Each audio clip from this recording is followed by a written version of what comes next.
الحمد لله رب العالمين والصلاة والسلام على قائد الغر المحجلين نبینا محمد وعلى آلہ وصحبہ اجمعین وبعد۔ محترم بھائیوں اور بہنوں، رمضان کے ڈیلی کلاس میں آپ سب کا استقبال ہے، اور ہم ڈیلی قرآن کریم سے ایک چھوٹی سی سورہ اور اس کا مفہوم سیکھتے ہیں، پھر اس کے بعد ایک حدیث کا مفہوم جانتے ہیں، اور تیسرے نمبر پر رمضان کا پیغام ہوتا ہے جسے ہم آپ کے سامنے پیش کرتے ہیں۔ تو آئیے سب سے پہلے ہم قرآن کریم سے ایک چھوٹی سی سورہ سیکھتے ہیں۔ آج ہم سورۃ الاخلاص کے معنی اور مفہوم کو جانیں گے۔ سورۃ الاخلاص نہایت ہی آسان سورہ۔ قل هو اللہ احد اللہ الصمد لم یلد ولم یولد ولم یکن لہ کفوا احد۔ کہو اللہ یکتا ہے، اللہ نرپیکش یعنی بے نیاز ہے، نہ اس نے جنم لیا ہے اور نہ جنم دیا ہے، اور نہ کوئی اس کا بھاگیدار ہے، نہ کوئی اس کے برابر ہے، نہ اس کا کوئی شریک ہے۔ قل هو اللہ احد، آپ کہہ دیجئے کہ ہو اللہ، او اللہ یکتا ہے۔ اللہ الصمد، اللہ بے نیاز ہے، اس کو کسی کی ضرورت نہیں پڑتی۔ لم یلد، نہ اس نے جنم دیا ہے، کسی کو جنم نہیں دیا، اس کے پاس کوئی سنتان نہیں۔ ولم یولد، اور نہ ہی اس نے جنم لیا ہے، نہ ہی اس کے پاس ماتا پیتا ہے۔ ولم یکن لہ کفوا احد، اور اس کے برابر، اس کے جیسے، اس کا بھاگیدار کوئی نہیں۔ اس سورہ کے اوترن کا سندرب یہ ہے کہ کچھ مشرکین یا یہودیوں نے اللہ کے رسول صلی اللہ علیہ وسلم سے کہا کہ آپ اپنے رب کی وشیشتا بیان کیجئے، اپنے رب کا پریچے کرائیے۔ تو اللہ تعالیٰ نے سویم یہ آیت کریمہ اتار دی، جس میں اللہ تعالیٰ نے اپنی ذات کے بارے میں موٹی موٹی کچھ وشیشتائیں بیان کی ہیں۔ سب سے پہلی وشیشتا اللہ تعالیٰ نے یہ بیان کی کہ وہ یکتا ہے، ایک ہے۔ 2 یا 3 یا 33 کروڑ بھگوان کی کلپنا انسان کے من کی اپج ہے۔ دوسری وشیشتا کہ اللہ نرپیکش ہے، بے نیاز ہے، اس کو کسی کی ضرورت نہیں پڑتی، وہ اپنی وشیشتاؤں میں بھی مکمل ہے، پورن ہے، اور ساری سرشٹی اس کی محتاج ہے۔ وہ کسی کا محتاج نہیں، اور ساری مخلوق اس کی محتاج ہے۔ وہ ساری سرشٹی سے بے نیاز ہے، کیونکہ وہ اپنی وشیشتاؤں میں مکمل ہے، پورن ہے۔ تیسری خوبی یہ ہے، تیسری وشیشتا صفت یہ بیان کی گئی کہ نہ اس نے جنم دیا ہے اور نہ جنم لیا ہے۔ مطلب یہ کہ اس کے پاس نہ سنتان ہے اور نہ ہی اس کے پاس ماتا پیتا ہے۔ وہ جنم لینے اور جنم دینے سے پاک ہے، پوتر ہے، بے نیاز ہے، اور جس نے جنم لیا ہے یا جس نے جنم دیا ہے وہ ایشور نہیں ہو سکتا۔ تو پہلی خوبی یہ ہے کہ اللہ یکتا ہے، دوسری خوبی یہ ہے کہ اللہ کو کسی کی ضرورت نہیں پڑتی، وہ بے نیاز ہے، اور تیسری خوبی یہ ہے کہ نہ اس نے کسی کو جنم دیا ہے اور نہ ہی اس نے جنم لیا ہے۔ چوتھی وشیشتا اللہ کی یہ بیان کی کہ اس کا کوئی برابر نہیں، اس کا کوئی بھاگیدار نہیں، اس کا کوئی شریک نہیں۔ اس سورہ کی بڑی اہمیت ہے، کیونکہ یہ سورہ تہائی قرآن کے برابر ٹھہرتی ہے۔ یعنی اگر آپ اس سورہ کو 3 مرتبہ پڑھ لیتے ہیں تو مانے آپ نے پورا قرآن ختم کیا، آپ کو 1 مرتبہ قرآن ختم کرنے کا ثواب مل جائے گا۔ صحیح بخاری اور صحیح مسلم کی حدیث ہے، اللہ کے نبی صلی اللہ علیہ وسلم نے ارشاد فرمایا انہا تعدل ثلث القرآن، کہ یہ سورہ 1/3 قرآن کے برابر ہے، یہ سورہ 1/3 قرآن کے برابر ہے۔ اس سورہ کی اتنی اہمیت کیوں ہے؟ اس لیے کہ اس میں اللہ کی پہچان بتائی گئی ہے۔ جو اللہ کو پہچان لیتا ہے وہی کامیاب ہے، وہی عقل مند ہے، وہی عقل رکھنے والا ہے، اور جو اللہ کو نہیں پہچانتا وہ گھاٹا اٹھانے والا ہے، وہ عقل کا کوڑا ہے، چاہے اس نے دنیا کا کتنا ہی گیان کیوں نہ پراپت کیا ہو۔ ہمیں اللہ کا شکر ادا کرنا چاہیے کہ اللہ تعالیٰ نے ہمیں اپنی پہچان عطا فرما دی، ہمیں وہ دین دیا جس دین کو اپنا کر کے ہم نجات پانے والے ہیں۔ اس لیے اب ہماری بھی ذمہ داری بنتی ہے کہ جو لوگ اللہ کو نہیں جانتے ہیں، اللہ کو نہیں پہچانتے ہیں، ان کے سامنے اللہ کا پریچے کرائیں۔ صرف اگر سورہ الاخلاص پڑھ کر کے ان کو سمجھا دیں کہ اللہ یکتا ہے، وہ بے نیاز ہے، اس کو کسی کی ضرورت نہیں پڑتی، اس کے پاس ماں باپ نہیں، اس کے پاس سنتان نہیں، اور اس کا کوئی شریک نہیں، تو سمجھ لیجئے کہ آپ نے اللہ کا پریچے کرا دیا۔ تو ضرورت ہے کہ ایک بندہ اللہ کی پہچان رکھے۔ جب ایک بندہ اللہ کی پہچان رکھے گا تو ادھر ادھر نہیں جھانکے گا، بلکہ صرف اور صرف ایک اللہ کی عبادت کرے گا۔ چلیں آج کی حدیث صحیح مسلم کی روایت ہے، حضرت ابو ہریرہ رضی اللہ تعالیٰ عنہ بیان کرتے ہیں کہ اللہ کے نبی صلی اللہ علیہ وسلم نے ارشاد فرمایا من نفس عن مؤمن کربة من کرب الدنیا نفس اللہ عنہ کربة من کرب یوم القیامہ، جس آدمی نے کسی مومن کی، کسی بھی انسان کی دنیا کی پریشانیوں میں سے کسی پریشانی کو دور کر دی تو اللہ تعالیٰ قیامت کے دن کی اس کی پریشانی کو دور کرے گا۔ آپ اگر کسی کی دنیا میں پریشانی دور کرتے ہیں تو اللہ آپ کی قیامت کے دن کی پریشانی کو دور فرمائے گا۔ وَمَنْ يَسَّرَ عَلَى مُعْسِرٍ يَسَّرَ اللَّهُ عَلَيْهِ فِي الدُّنْيَا وَالْآخِرَةِ، اور جس نے کسی تنگ دست، دریدر، بدحال انسان پر آسانی کی، اللہ اس پر دنیا میں اور آخرت میں آسانی فرمائے گا۔ گویا کہ آپ کسی کے کام آتے ہیں دنیا میں تو اللہ آپ کے دنیا میں بھی کام آئے گا اور آخرت میں بھی کام آئے گا۔ وَمَنْ سَتَرَ مُسْلِمًا سَتَرَهُ اللَّهُ فِي الدُّنْيَا وَالْآخِرَةِ، اور جس نے کسی مسلمان کی پردہ پوشی کی، یعنی کسی مسلمان کے عیب پر پردہ ڈالا، اللہ تعالیٰ دنیا اور آخرت میں اس کے عیب پر پردہ ڈالے گا، اس کی پردہ پوشی کرے گا۔ واللہ فی عون العبد ما کان العبد فی عون اخیہ، اور اللہ تعالیٰ بندے کی برابر مدد کرتا رہتا ہے، سہایتا کرتا رہتا ہے، جب تک بندہ اپنے بھائی کی مدد میں لگا رہے، جب تک بندہ اپنے بھائی کی مدد میں لگا ہوتا ہے۔ وَمَنْ سَلَكَ طَرِيقًا يَلْتَمِسُ فِيهِ عِلْمًا سَهَّلَ اللَّهُ لَهُ بِهِ طَرِيقًا إِلَى الْجَنَّةِ، اور جو آدمی علم کی تلاش میں کسی راستے پر چلا تو اللہ تعالیٰ اس کی وجہ سے اس کے لیے جنت کا راستہ آسان کر دیتا ہے۔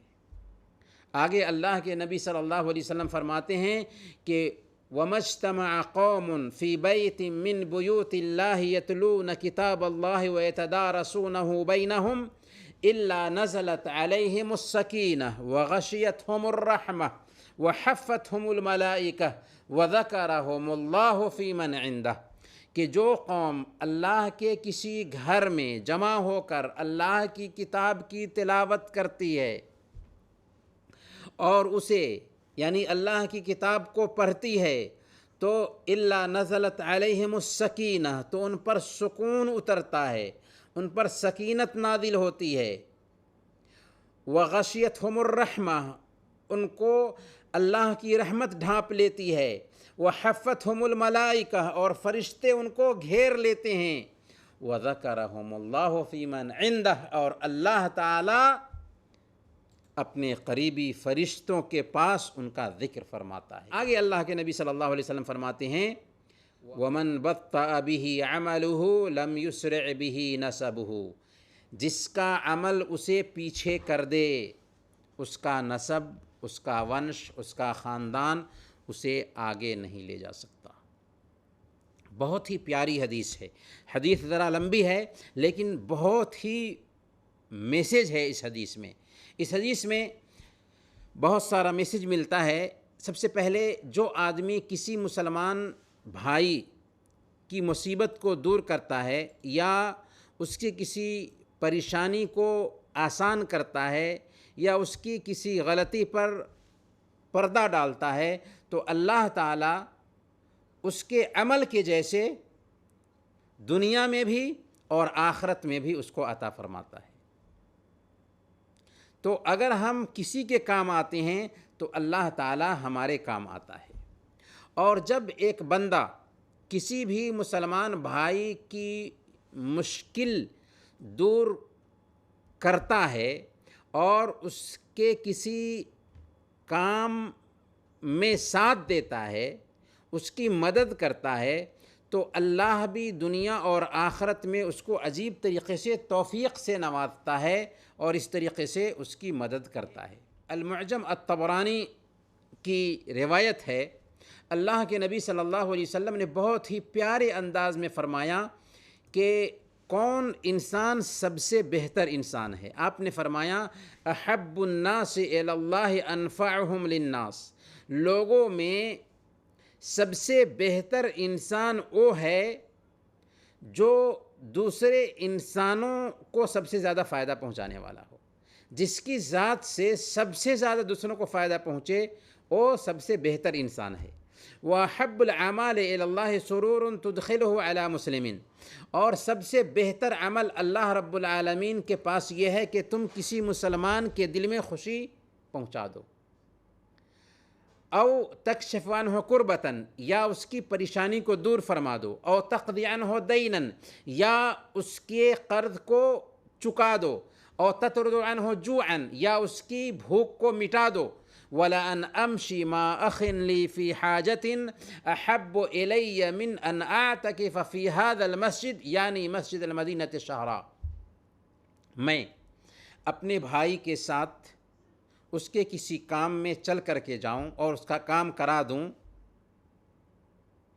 یہ میرے لیے زیادہ پسندیدہ ہے اس بات سے کہ میں مسجد نبوی میں، یعنی اللہ کے نبی صلی اللہ علیہ وسلم فرما رہے ہیں کہ میں اپنی مسجد میں 1 مہینہ اعتکاف کروں، اس سے بہتر ہے کہ میں کسی بھائی کی ضرورت پوری کرنے کے لیے اس کے ساتھ چل کر جاؤں۔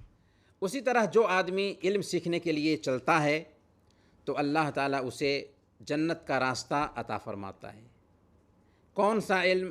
وہ علم جو لابھدائک ہو، وہ علم جو فائدہ پہنچانے والا ہو، اس کی وجہ سے ایک بندہ جنت کے راستے پر چلنے لگتا ہے۔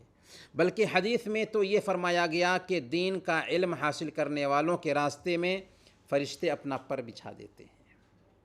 ہم اور آپ یہاں کیوں اکٹھا ہیں؟ ٹھیک ہے آن لائن ہی ہیں، لیکن کیوں اکٹھا ہیں؟ ہمارے اکٹھا ہونے کا مقصد کیا ہے؟ دین سیکھنا ہے۔ ہم گویا کہ طالب علم بن جاتے ہیں دین سیکھنے کی وجہ سے، اور جب ہم طالب علم بن جاتے ہیں، اسٹوڈنٹ بن جاتے ہیں، دین کے اسٹوڈنٹ بن جاتے ہیں، تو ہمارے راستے میں فرشتے پر بچھاتے ہیں۔ فرشتوں کی پوترتا کے کیا کہنے، فرشتے ہمارے راستے میں پر بچھا دیتے ہیں۔ اس لیے اس کلاس کی اہمیت کو سمجھیں اور کچھ وقت نکال کر دین سیکھنے کے لیے ضرور آن لائن ہو تاکہ ہم دین سیکھ سکیں۔ اسی طریقے سے اس حدیث میں یہ بھی بتایا گیا کہ جو لوگ اللہ کے گھروں میں سے کسی گھر میں قرآن کریم کی تلاوت کرنے اور اسے پڑھنے کے لیے جمع ہوتے ہیں تو انہیں اللہ رب العالمین کی سکینت ڈھانپ لیتی ہے، ان پر اللہ رب العالمین کی سکینت اترتی ہے، اللہ تعالیٰ ان کو اپنی رحمت سے نوازتا ہے۔ فرشتوں کی مجلس میں اللہ تعالیٰ ان لوگوں کا ذکر فرماتا ہے اور فرشتے بھی اس مجلس کو ڈھانپ لیتے ہیں۔ اسی طریقے سے اللہ کے نبی صلی اللہ علیہ وسلم نے حدیث کے اخیر میں بیان فرمایا کہ عزت کا معیار کیا ہے، عزت کا آدھار صرف اور صرف نیک عمل ہے، خاندان نہیں، پریوار نہیں، ونش نہیں، حسب نہیں، نسب نہیں، بلکہ صرف اور صرف نیک عمل۔ صحیح بخاری اور صحیح مسلم کی روایت ہے، اللہ کے نبی صلی اللہ علیہ وسلم نے ایک دن فرمایا تھا جب کہ آپ کے اوپر یہ آیت کریمہ اتری، وَأَنذِرْ عَشِيرَتَكَ الْأَقْرَبِينَ، کہ اے محمد صلی اللہ علیہ وسلم آپ اپنے قریبی رشتہ داروں کو ڈرا دیجئے، تو آپ نے اپنے خاندان کے لوگوں کو خطاب کرتے ہوئے کہا تھا کہ اے قریش کے لوگوں، اپنی جانوں کو اللہ کی اطاعت کے بدلے خرید لو، میں تمہیں اللہ کی گرفت سے، اللہ کی پکڑ سے کل قیامت کے دن نہیں بچا سکتا۔ اے بنو عبد مناف، میں اللہ کے ہاں تمہارے کچھ کام نہیں آ سکتا۔ اے عباس، اللہ کے ہاں میں آپ کے کچھ کام نہیں آ سکتا۔ اے صفیہ، اللہ کے رسول کی پھوپھی، میں اللہ کے ہاں آپ کے کچھ کام نہیں آ سکتا۔ اور لاسٹ میں فرمایا یا فاطمہ بنت محمد، اے محمد کی بیٹی فاطمہ، جو کچھ بھی تم کو مانگنا ہے دنیا میں مجھ سے مانگ لو، لا اغنی عنک من اللہ شیئا، کل قیامت کے دن میں تمہارے کچھ کام نہیں آ سکوں گا۔ اللہ کے نبی صلی اللہ علیہ وسلم کے ماتا پتا کو دیکھیے، ایک مرتبہ اللہ رب العالمین سے گزارش کیا، اللہ کے نبی صلی اللہ علیہ وسلم نے، صحیح مسلم کی روایت ہے کہ کیا میں اپنی ماں کی قبر کی زیارت کر سکتا ہوں؟ تو اللہ نے اجازت دے دی۔ قبر کی زیارت کرنے کے لیے گئے تو اجازت چاہا کہ کیا ان کے گناہوں کی مغفرت کی دعا کر سکتے ہیں؟ تو اللہ نے کہا کہ نہیں، کیونکہ ان کی ماتا ایمان پر نہیں مری تھی۔ ایک مرتبہ ایک آدمی آیا اور اس نے پوچھا کہ میرے باپ کہاں جائیں گے؟ تو اللہ کے نبی نے کہا کہ تمہارے باپ جہنم میں جائیں گے، کیونکہ اسلام قبول نہیں کیے تھے۔ تو اس کے دل کی کیفیت بدلنے لگی۔ آپ نے فرمایا ابی و اباک فی النار، میرے باپ اور تیرے باپ بھی جہنم میں جائیں گے۔ تو آپ غور کیجئے کہ نبی ہیں، ساری انسانیت میں سب سے افضل ہیں، اور سارے انسانوں اور جنات کے نبی ہیں، لیکن پھر بھی اپنے ماں باپ کو نہیں بچا سکتے، کیونکہ اسلام میں خاندان کی اہمیت نہیں ہوتی ہے، عمل کی اہمیت ہوتی ہے۔ ابراہیم علیہ السلام کو دیکھیے، صحیح بخاری کی روایت ہے، ان کے باپ آزر اسلام قبول نہیں کیے، کل قیامت کے دن آئیں گے، اپنے بیٹے سے کہیں گے کہ آج میں تیری بات مان لیتا ہوں۔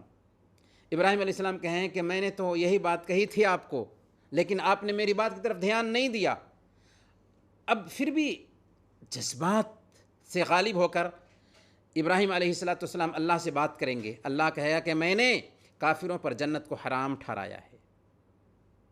پھر ابراہیم علیہ السلام سے کہیں گے کہ دیکھیے اپنے پیر کے نیچے، اللہ تعالیٰ ان کے باپ کو بجو کی شکل دے دے گا اور اس کے پیر کو گھسیٹ کر کے فرشتے جہنم میں ڈال دیں گے۔ تو اللہ کے نبی صلی اللہ علیہ وسلم اپنے ماتا پتا کو نہیں بچا پاتے۔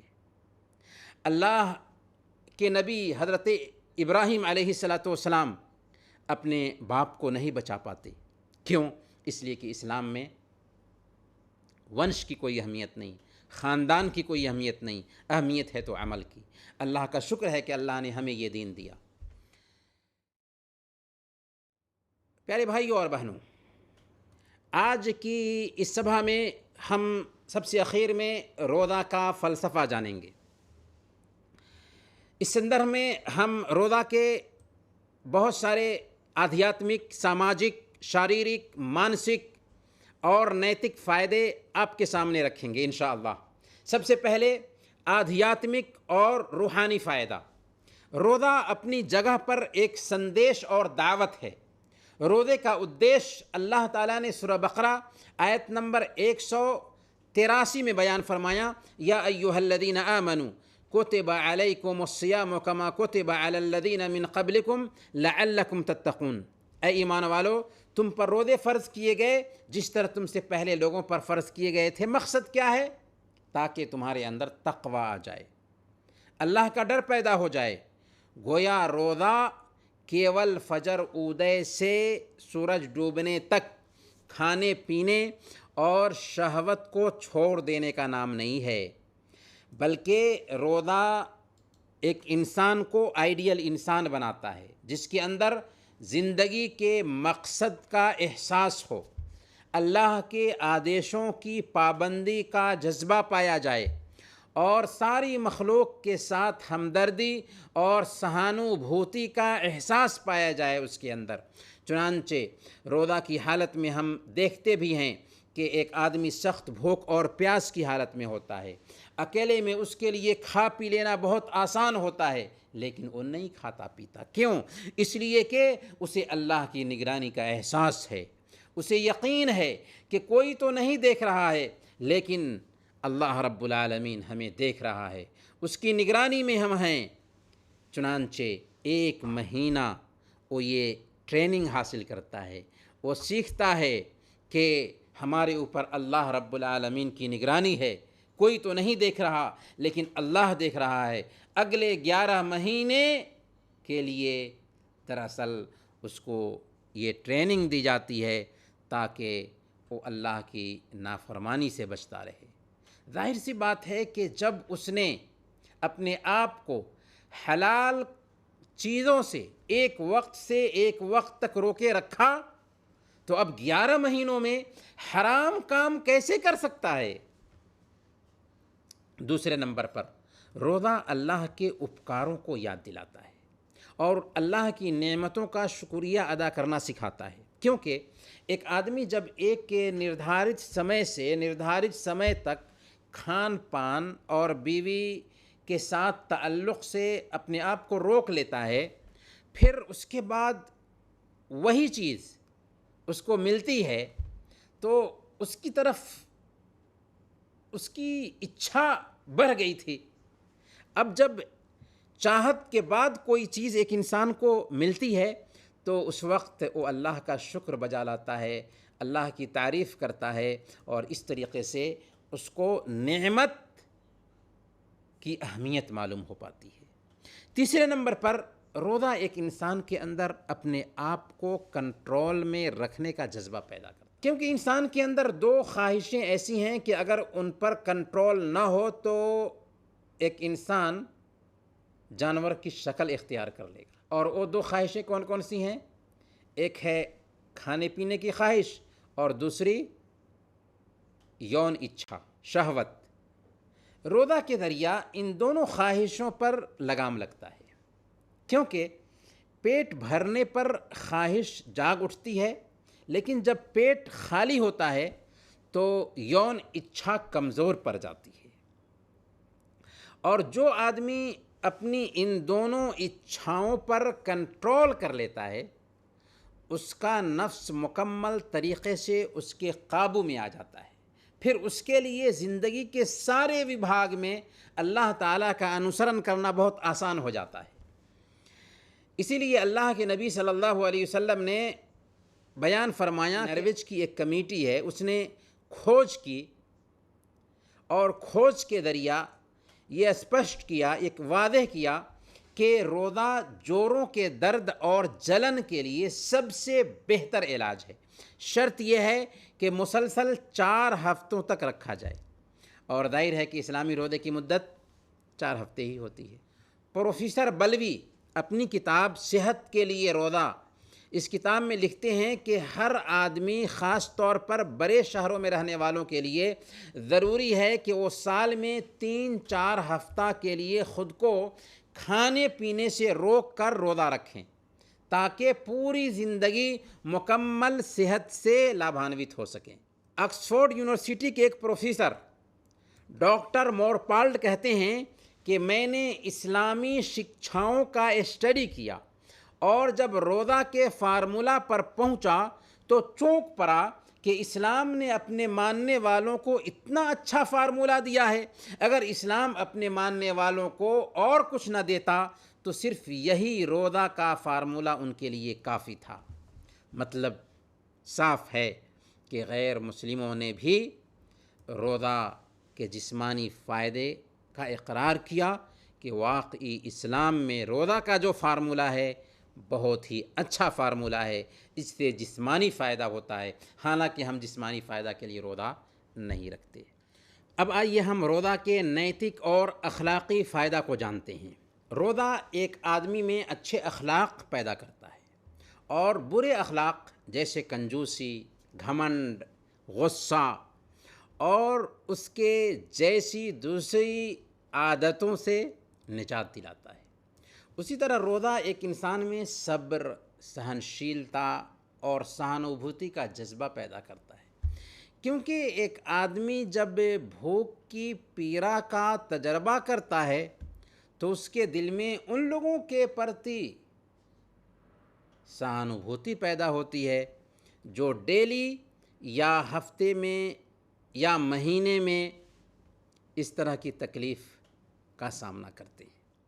روزہ کا سماجی زندگی پر بھی، سماجک جیون پر بھی عجیب طریقے سے پربھاؤ پڑتا ہے۔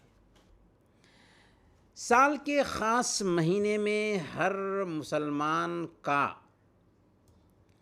مقرر وقت تک روزہ رکھنا، پھر مقرر وقت پر کھاتے پیتے رہنا، چاہے مالدار ہوں چاہے غریب ہوں، عجیب طریقے سے پورے مسلمان کو، چاہے وہ دنیا کے کسی بھی کونے میں ہوں، ایکتا کی رسی میں باندھ دیتا ہے۔ اسی طرح مالدار جب بھوک اور پیاس کا تجربہ کرتے ہیں اور ان کو احساس ہوتا ہے بھوک اور پیاس کا، تو اس احساس کی بنیاد پر وہ غریبوں کی مدد کرتے ہیں، اور غریبوں اور امیروں میں اس انداز سے محبت پیدا ہوتی ہے اور سماج سے نفرت، سماج سے دشمنی اور سوارتھ کی بھاونائیں ختم ہوتی ہیں، کیونکہ عام طور پر نردھنوں کی مدد نہ ہونے کی وجہ سے ہی چوری اور ڈکیتی جیسی گھٹنائیں ہوتی ہیں۔ خلاصہ یہ کہ روزہ سے ایکتا، بھائی چارہ اور پریم کا ماحول بنتا ہے، سماج میں ڈسپلن پیدا ہوتا ہے، یونیٹی آتی ہے، لوگوں میں دانشیلتا پیدا ہوتی ہے، ہمدردی آتی ہے اور ایک دوسرے پر احسان کرنے کی بھاونا پیدا ہوتی ہے۔ سب سے اخیر میں ہم جانیں گے کہ روزہ کے مانسک لابھ کیا ہیں، ذہنی فائدے کیا ہیں۔ روزہ میں ایک آدمی کو عجیب طریقے سے پرسکون زندگی ملتی ہے، اس کا دماغ بالکل اسپشٹ ہو جاتا ہے، اس کے دل میں وشالتا آ جاتی ہے، پھر جسم کے ہلکا ہونے کی وجہ سے اس کی بدھی، اس کی عقل اور وویک بھی جاگ اٹھتی ہے، اس کی اسمرن شکتی تیز ہو جاتی ہے اور اس کے نتیجے میں مشکل سے مشکل کام کرنا آسان ہو جاتا ہے۔ ڈاکٹر امیہ لاہوت کہتی ہیں کہ کچھ اسٹوڈنٹس پر روزے کا تجربہ کیا گیا تو ثابت یہ ہوا کہ کچھ دیر کے لیے روزہ رکھنا اسٹوڈنٹس کی اسمرن شکتی میں اضافہ کا سبب بنا۔ جن بچوں نے روزہ رکھا تھا ان کی اسمرن شکتی میں تیزی آئی اور وہ بچے پاٹھ کو یاد کرنے میں اور سمجھنے میں زیادہ تیز ثابت ہوئے۔ تو پتہ یہ چلا کہ روزہ سے مانسک لابھ بھی ہوتا ہے۔ یہ کچھ روزہ کے فائدے تھے، لیکن ہم مسلمان روزہ جسمانی فائدے کے لیے یا سماجی فائدے کے لیے یا مانسک لابھ کے لیے نہیں رکھتے، بلکہ ہم روزہ اپنے رب کو راضی کرنے کے لیے رکھتے ہیں۔ لیکن ظاہر سی بات ہے کہ یہ اللہ کا دیا ہوا فارمولہ ہے، تو اس میں لابھ ہی لابھ رہے گا، ہر طرح کا لابھ رہے گا، روحانی لابھ بھی ہوگا، سماجی زندگی کا لابھ بھی ہوگا، ذہنی لابھ بھی ہوگا، ہر طرح کا لابھ ہوگا۔ اللہ تعالیٰ سے دعا ہے کہ اللہ تعالیٰ ہم سب کو روزہ کا حق ادا کرنے کی توفیق عطا فرمائے۔ وصلی اللہ علی نبینا محمد وعلی آلہ وصحبہ اجمعین۔